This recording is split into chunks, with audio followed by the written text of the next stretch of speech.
Terima kasih Anda masih bersama kami di Kompas Petang. Masih bersama dengan Pak Jazilul Fawait dari Wakil Ketua Umum PKB dan juga Mas Hanta Yuda dari Poltreking dan Pak Ahmad Basara dari Ketua DPP PDI Perjuangan. Saya akan ke Pak Jazilul. Pak Jazilul, Caimin seakan melakukan manuver penting dari siang dan malam nanti akan pertemuan. Ini sinyal apa yang akan diberikan oleh PKB? Bahwa PKB sebagai partai politik yang memang belum mencukupi untuk mencalonkan sendiri menjadi capres dan harus berkoalisi dengan partai yang lain, dan kami sudah membangun komunikasi atau kerjasama politik dengan Gerindra. Namun pada diktum itu PKB ataupun Partai Gerindra juga masih membuka peluang untuk bergabungnya partai-partai yang lain. Nah, tadi siang Pak Muhaimin bertemu dengan Pak Erlangga dalam rangka halal bihalal, sekaligus tadi disampaikan kemungkinan dinamika yang cair ini, yang sampai hari ini belum diputuskan, partai PKB dengan partai Golkar minimal sudah membangun komunikasi yang sewaktu-waktu nanti bila misalkan ada kesamaan cara pandang dan perubahan dinamika politik, tentunya bisa bersama-sama pula. Namun Pak Cynthia, kalau dilihat pertemuan semalam bersama Presiden dari kacamata Capres, Pilpres, sesungguhnya yang hadir semalam itu minimal ada 3 calon presiden. Pertama, Pak Prabowo sebagai calon presiden yang diusulkan oleh Partai Gerindra. Yang kedua, Pak Erlangga Hartarto yang diusulkan oleh Partai Golkar, dan Gus Muhaimin yang diusulkan oleh PKB. Tentu seperti yang disampaikan oleh Pak Hanta tadi, ini butuh musyawarah dan kebersamaan untuk kemudian ke depan ditemukan kompromi-kompromi dan titik temu. Nah, bagi PKB keadaan ini harus diisi dengan berkomunikasi dengan partai-partai yang lain, membina hubungan baik dengan partai-partai yang lain, dan ini akan memberikan peluang apa yang diperjuangkan oleh PKB agar Gus Muhaimin masuk di dalam kertas suara Pilpres ini betul-betul bisa tercapai. Nah, kalau tidak ada ikhtiar-ikhtiar seperti itu, misalkan PKB asik dengan sendiri gitu ya, perjuangan kita tentu akan mengalami hambatan. Dan alhamdulillah tadi siang Pak Erlangga dan Gus Muhaimin sama-sama memberikan respon yang positif. Kalau untuk pertemuan dengan AHY dan SBY nanti malam, agendanya apa yang ingin disampaikan? Pertemuan dengan Pak SBY memang pertemuan halal bihalal dalam rangka bulan Syawal, sekaligus tentunya akan saling berdiskusi, bertukar pikiran. Kalau soal koalisi-koalisi, kami juga sudah tahu bahwa Demokrat sudah membangun koalisi dengan partai yang lain. Namun bagi kami, Demokrat dan PKB sudah pernah bekerja sama yang cukup lama. Meskipun saat ini Demokrat sebagai oposisi seperti itu? Ya, tidak ada masalah, karena oposisi itu pun juga perlu kita membangun kerjasama ataupun komunikasi politik, bukan kerjasama ya, komunikasi yang baik. Sebab apapun, Demokrat juga memberikan sumbangsi pada perjalanan politik. Saya akan ke Pak Basara. Pak Basara, ini ada manuver yang sudah dilakukan oleh PKB siang hingga malam nanti. Apakah ada kekhawatiran dari PDI Perjuangan? Kami menghormati jurisdiksi politik masing-masing partai politik untuk melakukan kreativitas dan inovasi politiknya. Saya kira Pak Muhaimin dan juga para ketua umum partai politik yang lain saat ini memanfaatkan momentum yang tersedia untuk melakukan komunikasi, koordinasi dengan para ketua umum partai politiknya yang diistilahkan sendiri oleh Caimin sebagai upaya untuk mencari simulasi terbaru. Posisi PD Perjuangan, saya kira dalam kesempatan Ibu Mega menerima Partai Persatuan Pembangunan, tentu akan terus mencermati dinamika politik nasional terkait Pilpres ini.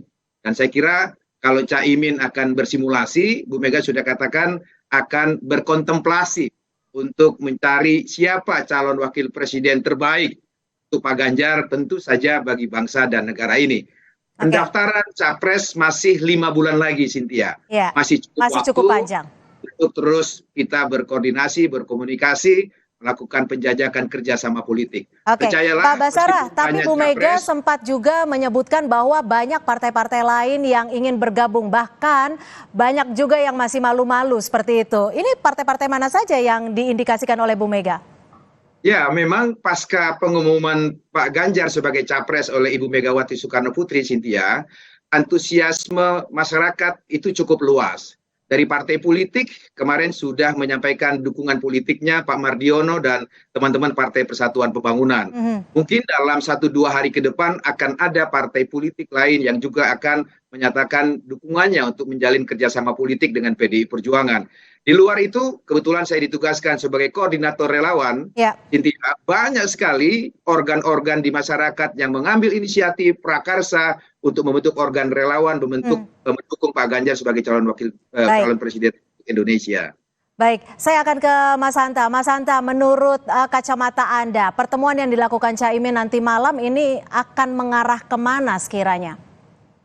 Ya, kalau kita lihat pergerakan politik Caimin dan Pak Erlangga Golkar, saya melihat lebih pada menghimpun kekuatan untuk Pak Prabowo ya, berkompetisi bukan untuk PDI Perjuangan, Mas Ganjar dan partainya Pak Ahmad Basara. Kalau kita lihat, tadi pun Gus Jazilul sudah mengatakan kebersamaan Gerindra, PKB dan Golkar. Jadi kalau dilihat memang membangun koalisi besar dalam konteks ini ya membangun pencapresan atau porosnya Prabowo, itu satu. Tetapi Cynthia jangan lupa memang kerumitan yang akan muncul atau komplikasi politiknya kan tantangannya ada soal cawapres. Tadi juga Gus Jazilul sudah menyebutkan nama, ada Caimin yang pantas menjadi cawapres misalnya, Erlangga Hartarto juga yang membidik atau mengincar posisi yang sama. Nah, tantangannya ada di sini nanti, semua partai pasti mengincar posisi cawapres. Belum lagi nama-nama lain di luar partai politik, saya kira akan dibidik juga seperti Kofifa, Erick Thohir, Mahfud dan sebagainya. Sehingga dinamikanya masih dinamis ya, dia berkelindan antara membangun koalisi kebersamaan dengan preferensi partai yang mana mereka paling mungkin diterima atau aspirasinya diterima, karena semua partai itu memburu insentif elektoral, kotel efek ekor jas untuk didapatkan kalau ada yang menjadi cawapres. Persoalannya cawapres kan cuma satu, kalau cawapres 2 atau 3 tinggal diumumkan. Nah, ini yang saya kira menjadi tantangan bagi partai politik. Yang kedua, soal pergerakan ada pertemuan lagi dengan Demokrat, ini bisa dari dua perspektif melihatnya. Kalau perspektif Partai Demokrat ya ada potensi mereka ditarik ke koalisi perubahan, meskipun menurut saya lebih besar sebaliknya perspektifnya, yaitu di mana sebagian koalisi partai dalam pemerintahan atau yang sekarang dibangun koalisinya oleh Golkar dan PKB ini bisa ada potensi sedang menjalin komunikasi dengan salah satunya Demokrat, partai yang di luar pemerintahan. Nah, kalau satu yang terpental, maka salah satu skenario all the president means itu terbuka peluangnya kalau ternyata ada yang gagal maju karena tidak cukup dukungannya. Tetapi itu jika ya ada yang satu keluar atau terpental. Lagi-lagi saya kira pergerakan politik ini bergantung pada partai-partai ini. Yang bisa kita baca sekarang itu ada 3 kekuatan, yaitu Ganjar Pranowo, Prabowo Subianto, dan Anies Baswedan. Partainya masih bergeser-geser, meskipun PDIP sudah pasti dengan Ganjar, ditambah P3, kemudian di koalisi perubahan ada 3, meskipun ada potensi terpental satu. Mas Hanta, maaf saya potong. Artinya kalau Anda tadi menyebutkan bahwa pertemuan Caimin untuk mencari dukungan kepada Prabowo, ini artinya potensi koalisi besar itu tidak ada ya? Mengecil, seperti saya katakan tadi, sepanjang elektabilitas Prabowo dan Ganjar kompetitif sama-sama kuat dan berpotensi masuk putaran kedua, sementara ya per hari ini, maka itu mengecil. Kecuali 2 hal. Kalau salah satu ada yang tergerus lalu mengalah, kalau begitu bobotnya ini cocok porsinya menjadi cawapres saja. Atau yang kedua, Anies Baswedan menguat elektabilitasnya sehingga mereka terpaksa harus berkumpul dalam satu koalisi besar untuk berhadapan dengan kekuatan. Pak Basara, bagaimana jika kemungkinan koalisi besar mengecil dan ada kemungkinan umpamanya Golkar akan bergabung dengan KIR, bagaimana PDIP melihat ini? Semua kemungkinan politik itu bisa saja terjadi. Situasi politik hari ini yang dianalisis oleh Mas Hanta dan para pengamat politik lainnya bisa saja berubah dalam 1-2 hari, 1-2 minggu, atau beberapa bulan ke depan ya, sebelum pendaftaran para capres oleh partai pengusung yang memenuhi kuota 20% ke Komisi Pemilihan Umum tanggal 22 Oktober yang akan datang, semua kemungkinan politik itu akan selalu ada, Cynthia. Politik is an art possibility. Politik adalah sebuah seni dari segala kemungkinan. Nah, saat ini saya kira kalau dilihat langkah-langkah para ketua umum partai politik itu dalam rangka membuat posibilitas-posibilitas apa yang paling tentu saja paling menguntungkan bagi masing-masing partai politik itu. Saya kira demikian, Cynthia. Baik, terakhir saya akan ke Pak Jazilul. Melihat kondisi ini dan juga prediksi yang disampaikan oleh Mas Hanta, bagaimana menurut Anda terkait dengan pembagian kekuatan jelang Pilpres 2024? Ya, sesungguhnya sudah kita bisa prediksi kira-kira kekuatan yang akan berkontestasi pada Pilpres 2024.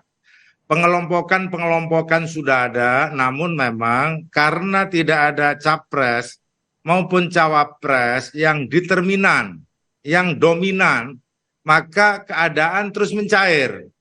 Karena calon-calon presiden yang ada, tidak ada satupun nama yang sangat dominan, rata-rata ombak saja.